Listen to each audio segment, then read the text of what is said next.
In this episode, you'll quickly see and learn one man's garbage is another man's gold. We're going to talk about over-the-counter properties. These are abandoned, they're rejected, they were forfeited by their owners, they were passed over, no one bid on the delinquent tax auction.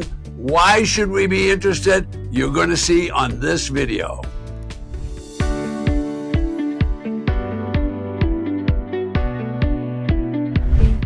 Hey everybody, it's great to see you, and it's great to see this guy, Ted Thomas, who of course is a tax lien certificate and tax deed authority. Now today, Ted's going to be explaining what over-the-counter tax deeds are and why realtors really don't want you to know about it. So Ted, let's get into it. Over-the-counter tax deeds, what does that mean? Okay, well, these are properties that did not get sold at the tax delinquent auction, and they were now held by the county. So the county tried to sell them, they couldn't sell them, so the county's going to put them on an unsold list. In other words, the county will still have these properties in their inventory, but they're no longer on the list. So what you have to do is you have to find these properties, and they're located in the county treasurer's office. So let me explain that just a little bit. So we all know about going to a big Christmas party or a Thanksgiving party, and all this food is on the table, and there's an abundance of everything. So when you look at all that and you enjoy the dinner, you all know that the next day they're going to be leftovers, right?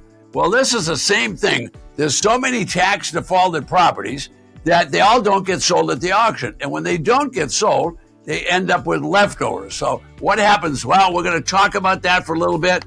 For those people that are skeptical, these are not necessarily bad properties that maybe it snowed the day of the auction and a lot of people didn't show up, so they didn't sell them. Or maybe the people that came to the auction didn't have enough money and didn't buy them. So in the next few minutes on this video, I'm going to demonstrate and I'm going to prove to you that you don't need a bundle of cash to make real good money in this part of the business. Hey Ted, there's a lot of counties throughout America. Do all counties offer over-the-counter properties?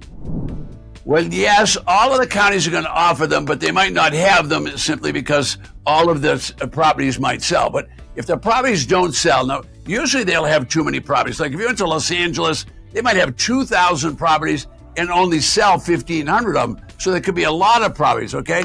So these properties are put on a list, okay? I guess I really need to tell you what the name of that list is, okay? Well, listen, let me give you a few names because different counties will call it different things. For example, in Illinois, they call it a scavenger list. All right, some of the counties on the East Coast call it a leftover lands list, okay? Texas, they call it a strike-off list. These are the properties that are left over after the auction. Now, here in Florida, they have a lands available list, which means those properties are still available. You can buy them. The Carolinas, they call them forfeited lands list. So you're kind of getting the idea. So these are properties that are left over that didn't get sold at the auction. So my calculated guess is there's probably a dozen different names. But here's what you need to know. When you go to the treasurer after the auction, you say that you want to find the properties and see the list of properties that didn't sell. Now, don't be surprised if the county employees don't know what you're talking about, because they're employees, they don't go to the auction, they're not in the business like we are. So you have to tell them, you have to explain to them, look, these are properties that are left over that did not sell at the auction. So you're probably going to have to tell. So just tell them you're looking for properties that did not sell at the auction. All right, now this is not going to be difficult. The list is going to be easy to read. It's going to be easy to buy these properties. You're going to check on the condition. Yes, you still have to walk on the property and check it. And you have to be sure and check the title and make sure it doesn't have defects. Well, so why exactly is it that realtors don't want you to know about these over-the-counter properties? Well, the realtors have a very special part of the business. So you have realtors, you have agents, you have brokers. All of those people are interested in selling real estate. Okay, now they'd like to sell you real estate too.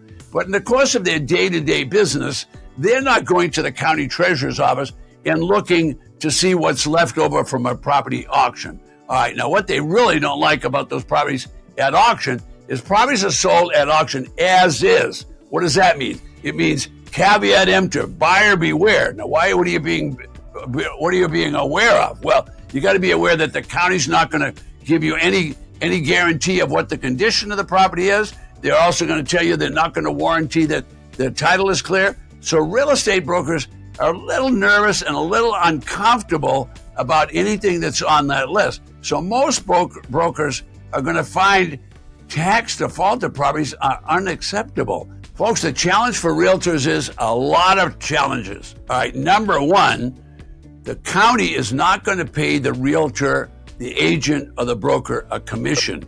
And people that work in real estate earn commissions. So generally speaking, a seller is going to sell a property. So they hire a broker to do that.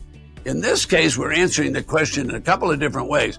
One, why don't they want you to know about these properties? They don't want you to really know about these properties for a couple of reasons. Because the properties might have problems. They don't want anything to do with the problems. But number two, and maybe it's really number one, is they can't earn a commission when they're buying or selling one of these properties. Well, then what kind of advice would you give somebody who's watching this, who wants to work with a realtor, but they also want to explore, these over-the-counter tax deed opportunities? Well, I say work with everybody. I like to work with skilled professionals, and that's what most brokers are. I'm going to work with attorneys. I'm going to work with financial people. Okay, but the broker has a lot of challenges, and the challenge is they have a lot of disclosure that they have to make. So if they have to make disclosure, that means they're going to have to talk about it being used and abused. They're going to have to talk about that the title is a problem. So they have to disclose all that in their contract. So they're going to get a little bit nervous. So they're not going to like thinking out of the box. They want to be in that box. All right. So I'm not negative on any of these professionals. I'm not negative. You're going to have to find these properties yourself and then bring the realtor into it. Remember, we're buying used and abused properties, and maybe the title is defective. Maybe the property does need a little bit of work. All right. Just keep in mind, if those things are not perfect, the real estate broker is not going to be so interested. They have so many disclosure requirements that they're going to be very nervous about what we're doing. So my favorite way to solve a problem is, what I'm going to do if I'm going to buy a tax defaulted property, I'm either going to have a coach or I'm going to hire a coach. Why?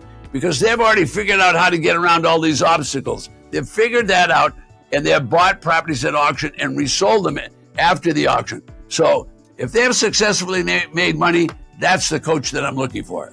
So regarding the realtors, you have a lot of experience in this area, Ted. What are some of the common misperceptions or misunderstandings you think that realtors have about over-the-counter tax deeds?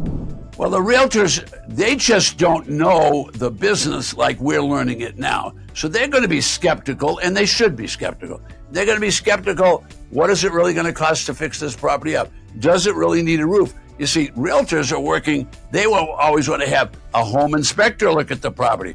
Realtors always want to have an appraisal. Realtors always want to go to the bank and get a bank approval. Well, we are going to avoid all that, which accelerates our process. We want to buy it and then quickly sell it. All right, if we're going to buy it and quickly sell it, we can sell it and do our financing ourselves. We don't have to do home inspections. We don't have to worry about the roof. We just disclose that it probably needs to be fixed. And we can check the title ourselves, or we can hire a professional to do that for it. So I have dozens of people that do this. They do it all the time, but they make quite a bit of money, okay? I'll give you an example. I have a client that bought a property on the Forfeited Lands Commission in South Carolina. All right, now they bought a property for less than $3,000, okay? Now the economy wasn't very good at that time. This property had been rejected by other bidders. I don't know why. Nobody bought it, but it was a decent property. And what did they do with it? Well, they spent a little time hiring someone to go and clean it up, do a little bit of repairs on the property. Then they rented the property out. Now, in the process of doing all that, they looked at the property and the neighborhood a number of times. And what did they notice happening? They noticed that in the neighborhood, they were starting to build a new subdivision. Well, new houses, compared to this older house, the new houses are going to be way up in value. They're going to pull that house up in value, and they sure did.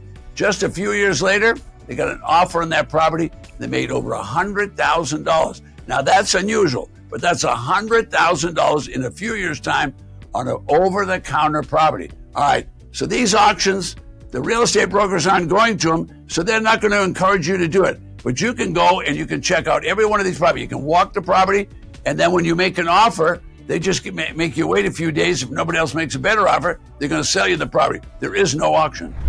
Hey, if you're watching this and you've got a question for Ted about over-the-counter properties, just leave your question in the comment section below. His team is always reviewing, taking a look at stuff, and you will get an answer.